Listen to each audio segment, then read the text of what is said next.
ബി.ജെ.പിക്ക് ഇവിടെ ലോകസഭയിലേക്കുള്ള ഒരു അക്കൗണ്ട് തുറക്കുക വലിയ ആഗ്രഹത്തോടു കൂടിയാണ്. അതിന്റെ അഭിനിവേശത്തിൽ, അതിന് തുറക്കാൻ കഴിയും എന്ന അഭിനിവേശത്തിലാണ്. എങ്ങനെയാണ് ഈ അഭിനിവേശം ഉണ്ടായത് എന്നല്ലേ, ചെറിയ പറവകൾ ഉണ്ടല്ലോ, അതായത് പതിരിട്ടാൽ വീഴുന്ന പറവകൾ ധാരാളമുണ്ട് ഭാരതത്തിൽ ഉടനീളം. അതുകൊണ്ടാണ് ഈ ഭരണം കയ്യിലിരിക്കുന്നത് ബി.ജെ.പിയുടെ കയ്യിലാണ്. ബി.ജെ.പി മൂന്നാം ഊഴത്തിൽ വീണ്ടും ഭരണത്തിൽ വരും എന്ന ഉറപ്പോടുകൂടി പതിരിടുന്നു. ആ പതിരിൽ കൊത്തി ഒരുപാട് പറവകൾ ബി.ജെ.പിയിലേക്ക് പറന്നു പോകുന്നു. അങ്ങനെ പറന്നുപോയ ഒരു പറവയാണ് പത്മജ വേണുഗോപാൽ. ഇനിയുമുണ്ട് പത്മിനി. അതുപോലെ ധാരാളം പറവകൾ പറന്നുകൊണ്ടേയിരിക്കുന്നു. അവരുടെ ഒക്കെ ആഗ്രഹം എന്താണെന്നല്ലേ, അധികാരം വേണം.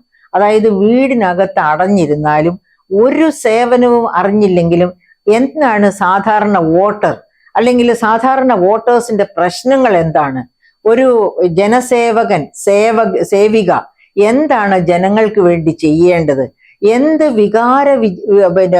വിചാരങ്ങൾ കൊണ്ടാണ് ജനക്ഷേമ പ്രവർത്തനങ്ങൾക്കായി അല്ലെങ്കിൽ രാഷ്ട്രീയ പ്രവർത്തനങ്ങൾക്കായി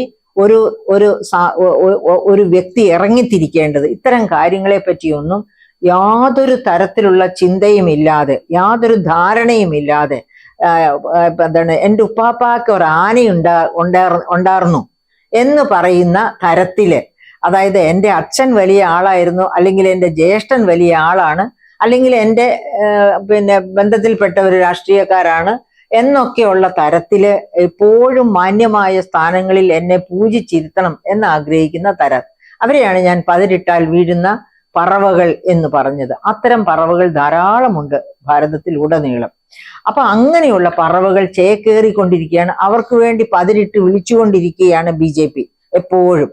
അങ്ങനെ ചേക്കേറിക്കൊണ്ടിരിക്കുന്ന പറവകളെ കണ്ട് ബഹുമാനപ്പെട്ട പ്രധാനമന്ത്രി കേരളത്തിൽ വന്നപ്പോൾ പറഞ്ഞു, 2 അക്കത്തിലെത്തും ഞങ്ങളുടെ ലോകസഭാ സീറ്റ് കേരളത്തിൽ നിന്ന്. ഒരു പക്ഷേ എല്ലാ പാർട്ടികളും ഞങ്ങളുടെ ആൾക്കാരെയൊക്കെ പിൻവലിച്ചോളാം, ഏകകണ്ഠേന തെരഞ്ഞെടുത്ത് നടക്കട്ടെ എന്ന് പറഞ്ഞാലാകാം 2 അക്കത്തിലേക്ക് ബി.ജെ.പിയുടെ പാർട്ടിക്ക് എത്തുക. കാരണം കേരളീയർ അത്ര മണ്ടരാണോ, അത്ര യുക്തിരഹിതരായി ചിന്തിക്കുന്നവരാണോ? എനിക്ക് സംശയമുണ്ട് തീർച്ചയായിട്ടും. അപ്പോൾ എൻ്റെ പ്രിയപ്പെട്ടവരെ, എങ്ങനെയാണ് ഈ പത്തനംതിട്ടയിൽ വന്ന് നരേന്ദ്രമോദി കഴിഞ്ഞ ദിവസം പ്രസംഗിച്ചത് നമ്മൾ കേട്ടതാണ്. അതായത് അദ്ദേഹം പറയുന്നു, ഇവിടെ റബ്ബർ കർഷകരെ ചേർത്ത് നിർത്തുന്നില്ല. ശരിയാണ്, നിങ്ങൾ കണ്ടില്ലേ, 1 കിലോ റബ്ബറിന് 5 രൂപ വീതം സഹായവില കൊടുത്തുകൊണ്ടാണ് അതിന്റെ എക്സ്പോർട്ടിന് അതിനെ സഹായിക്കാമെന്ന് പറഞ്ഞിരിക്കുന്നത്. അപ്പൊ 1 കിലോ റബ്ബറിന് 5 രൂപ.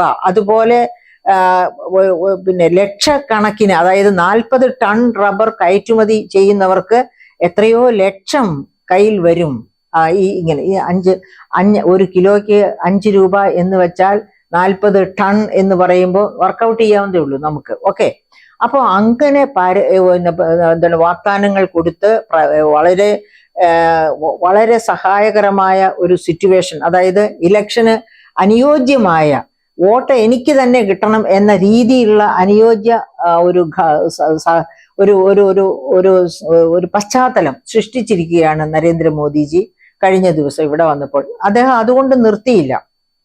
പറഞ്ഞ മറ്റൊരു പ്രധാനപ്പെട്ട കാര്യം, LDFും UDFും ഇവിടെ സുരക്ഷയ്ക്ക് വേണ്ടി ഒന്നും ചെയ്യുന്നില്ല, വൈദികർ പോലും ആക്രമിക്കപ്പെടുന്നു എന്നും കൂടി അദ്ദേഹം പറഞ്ഞു. എന്തോ ഒരു നല്ലവനായ മനുഷ്യൻ, ക്രൈസ്തവരെ എത്ര ചേർത്ത് നിർത്തുന്ന നല്ലൊരു പ്രധാനമന്ത്രി.